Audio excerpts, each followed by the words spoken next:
In 2 minutes or less, this is how you're going to get Alt Store on your iOS device. I'm doing this with one hand, so forgive me. On your Windows PC first, go download iTunes from apple.com/iTunes. After you have iTunes installed, go ahead and go, hopefully in Chrome, because this doesn't work as well in Edge.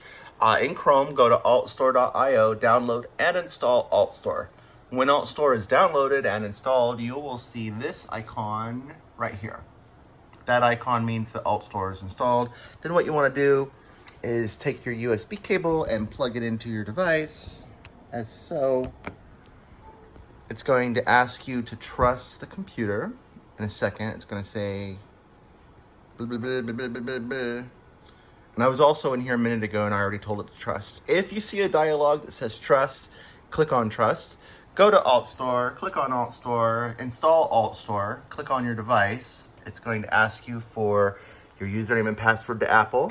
You're going to sign in, and apps installed with AltStore on your device will stop working, so go ahead and press OK. You probably won't see this the first time that you've installed AltStore. I've already had it installed. There it goes, and we can see right here in a second.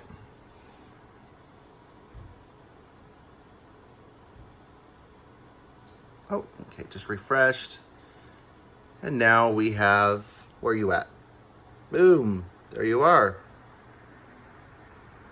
I might make another video on what you can do with AltStore afterwards, but once you have AltStore, you should know what you can do with it.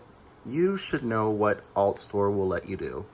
You should be able to do this part pretty much on your own with AltStore to get this. I'm not using any words because I don't want to get in trouble, but yeah, have a fun time, enjoy.